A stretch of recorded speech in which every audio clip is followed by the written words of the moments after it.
Haaland is in the building, but for how long? This is my second draft team selection video. Welcome to the Gianni YouTube show. Hope you guys are well. We're going to see two versions of my team today. We're going to see my team with and without Erling Haaland. We'll also be talking about the compromises, the sacrifices you probably have to make if you're going to go with the big man. But look, without further ado, let's have a look at my 15-man squad. Lots of changes from my first draft, and I'm not someone that actually saves drafts and makes drafts every hour of every day. I think about FPL every hour of every day, but I don't click those buttons. So what we're seeing here is a week on since the launch, we are seeing my second draft. So in goal, I've kept Henderson from Crystal Palace, who I think is a brilliant asset to have. Should be first choice, made the England squad, good fixtures under Glasner. Palace are a good backline.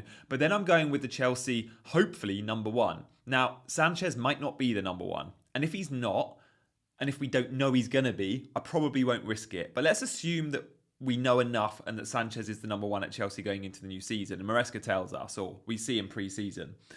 If that's the case, at 4.5 million, a Chelsea goalkeeper feels like a steal. So then the other big question is, does he rotate well with Henderson? Now, Flecken and Henderson rotate really well. You saw them in my first draft. We can see here on the side of the screen, the fixtures in yellow are the fixtures I'd be going with. We'd be giving a sort of equal share to Henderson and Sanchez games. They rotate really nicely.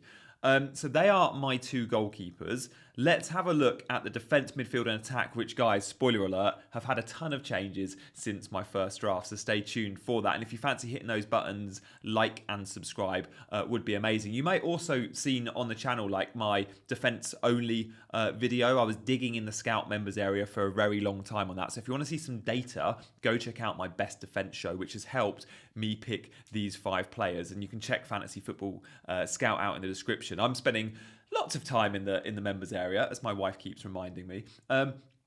Trent is still in. So Trent Alexander-Arnold at 7 million. I just think he could be an absolute gift because we know his upside. He offers upside like no other defender. And he feels like one of those non-negotiables for me, even with Haaland in the team. So look, Trent is here to stay. But then it's fairly cheap at the back, right? We look at Trent and then we go, oh, okay, how much more can we afford to spend in terms of premiums? Probably very little. So let's look at our sort of 4.5 defenders and below. And I present to you Mykolenko of Everton. Mykolenko, in that defensive video, it showed both Crystal Palace and Everton are in the top 5 defences in the league when we look at various metrics, including expected goals, when we look at clean sheets, goals conceded.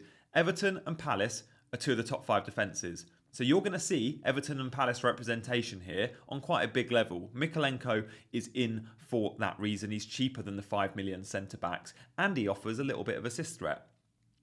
Dan Burn is my 3rd defender. And again, when I look at Dan Burn, I think there is a chance you're not in the first 11. This is going to go down to pre-season scouting. Newcastle are very likely to buy a centre-back. Malik Thor from AC Milan, heavily linked. Even with Botman out, doesn't mean Burn walks into the team. Does Burn play left back, or does Lewis Hall play left back, or does Livramento play left back? That's the million-dollar question. I think Eddie Howe will pick his boy for experience. He does seem to like Dan Burn, who starts the season at home to Southampton. Lovely fixture there. And then on the bench, we've got the best 4 million asset in the game. For me, that is Barco of Brighton. I think he'll be the starting left back. Estupinan is injured. He comes with big reputation, 10 million signing from Boca Juniors. He's played for Argentina in the unders. And I think Barco has a really good chance of being first choice in this Brighton team. So at 4 million, he feels like a very good option because the other 4 million defenders are centre-backs from newly promoted teams that simply won't keep clean sheets. And then we have Anderson again, like another Palace player. 4.5 million for Anderson is a really, really good buy. Will he be in my 11 much? I'm not sure. Depends if I want to commit to a double up. Let's see how they get on early. I do have Henderson in goal, remember, from Crystal Palace.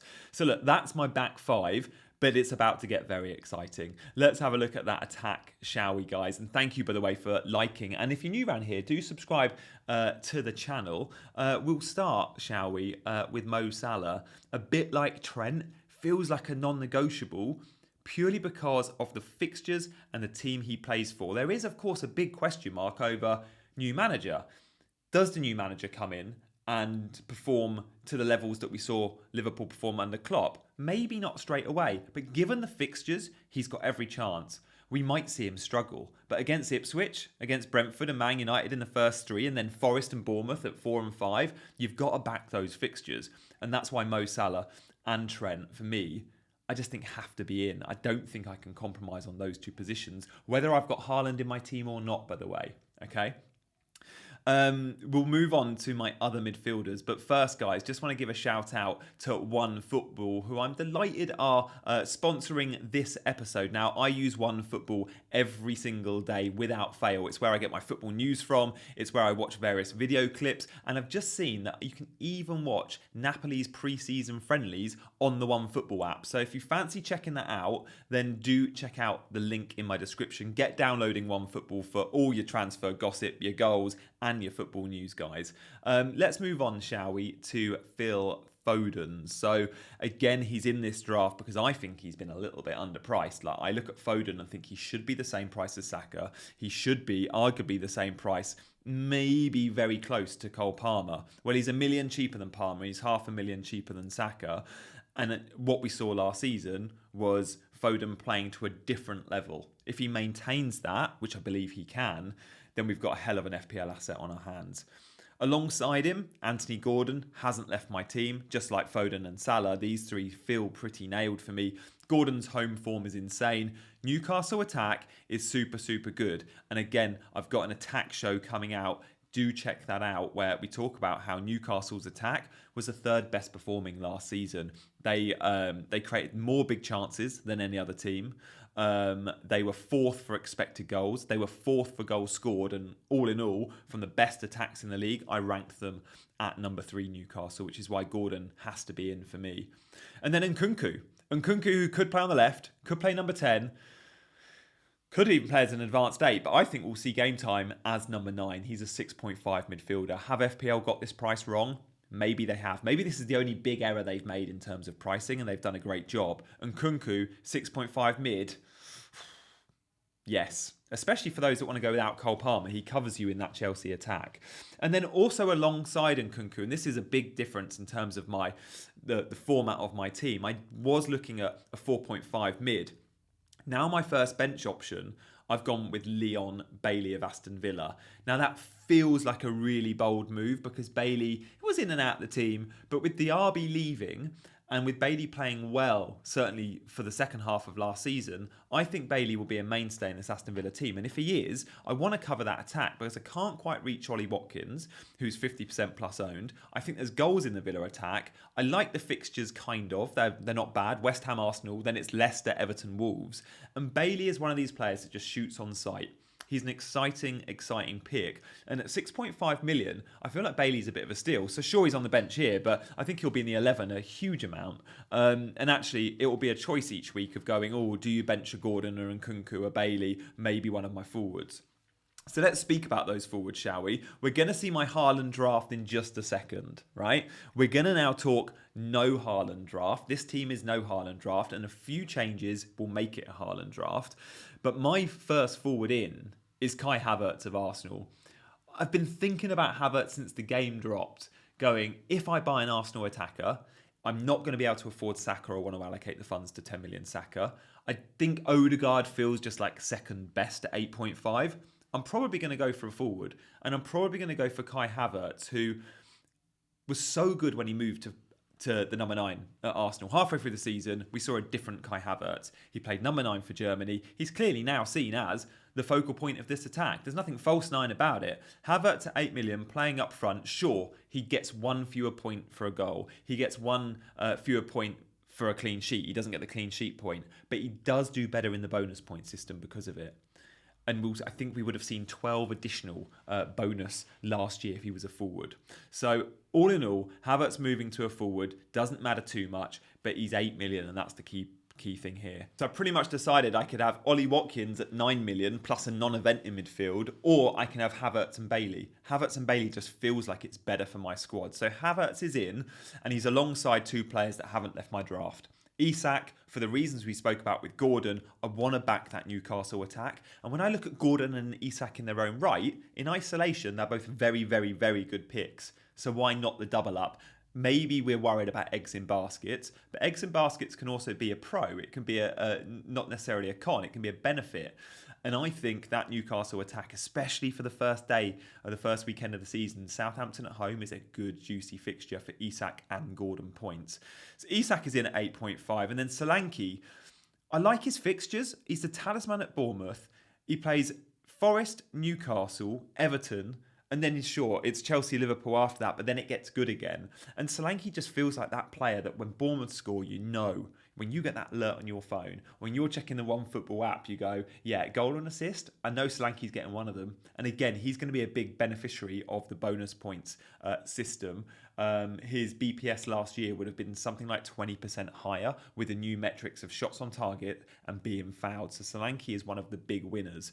To be fair, a lot of the attacking players, as we've seen, are clearly the big winners. Isak and Havertz will be winners in that respect too. So this is my non-Haaland team. 100 million has been spent.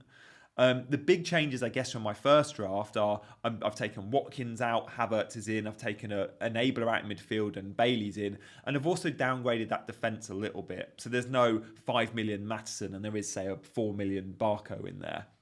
That's given me more money to spend on my midfield. I've also changed one of my goalkeepers.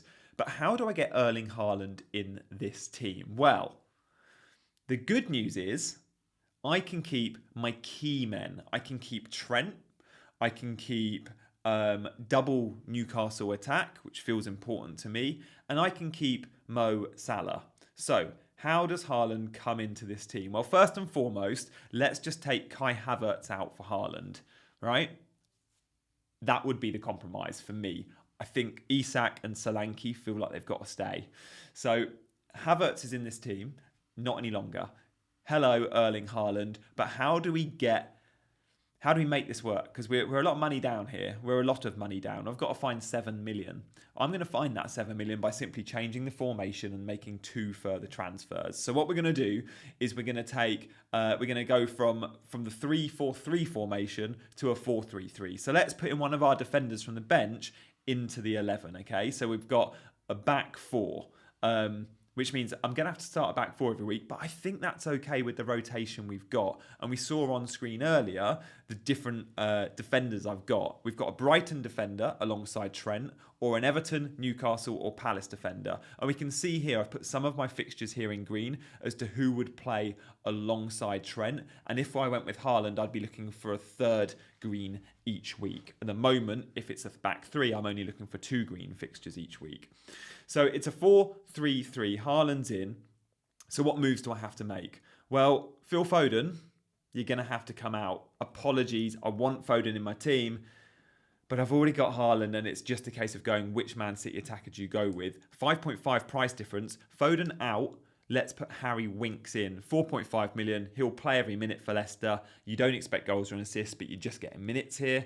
And then Leon Bailey also has to come out this team. So if Leon Bailey is coming out, let's put França at Crystal Palace in. He'll be an impact sub, but at least he offers some upside. So as things stand, the starting 11 looks really good. It's a back 4, which isn't ideal, and it's a fairly budget back 4. It's Trent plus 3 cheap players, but the 4.5 options are good this year. And if I'm starting the likes of Mikalenko, Byrne, Barco or Anderson, I think that works. Then I look at my midfield 3 and I go, oh, okay, it's great. I get Salah, I get Gordon, I get Nkunku, but it could be a lot better. I'm missing out on a lot of players here. And then up front, sure, it's great. Haaland, Isak, Solanke. Now you could rebalance that and say sell a Solanke and drop, say, an Eze in and save 500,000. That's an option. Of course it is. You could sell Solanke and drop a Bailey in and save 1 million. There's options there. But just to show, there's a huge sacrifice if you're going Erling Haaland. And it's the squad balance, it's the squad spend. 5.5 million between Foden and Haaland. So when we look at this team at 4-3-3, let's just look at this for a second, and then I'm going to show you in 3, 2, 1. Yeah, this team looks better, doesn't it? This was my actual team without Haaland, and it just offers way more balance. I've got a better sub option straight away. It's like my 8th attacker is a good player that can always do damage again in any fixture, whether that's Nkunku or Leon Bailey or Solanke or whoever. I'm only starting 3 defenders, not 4. it just looks like it's got better balance. Now, sure, game week 2, when everyone goes, oh, Captain Haaland, and you can't do it, you've just got to hope you either still back Man City and you give the armband to Foden, or you just trust the process and go, look, Mo Salah's also got good fixtures. When Haaland does have his good games in game week 2 and 4, he plays Ipswich at home and Brentford at 4, well, you go, I'll play Mo Salah. He's got Brentford at home, he's got Forest at home. So look, that's where we're at. Guys, I hope you've enjoyed today's show. This has been my second draft, and I imagine it will be staying for some time, but do check out on this channel. I'm going to have daily content. We've got drafts from former world champions. We've got drafts from Premier League footballers. So much to be looking forward to ahead of the new season. So please, please, please hit that like button and subscribe. And if you want one piece of advice today, do check out your team, both Haaland and non-Haaland, and see the compromises. For me, at the moment, it feels still like a no Haaland team for me. Will that change? Maybe we'll see in the next few weeks. Guys, thanks for watching, and we'll see you next time. Bye-bye.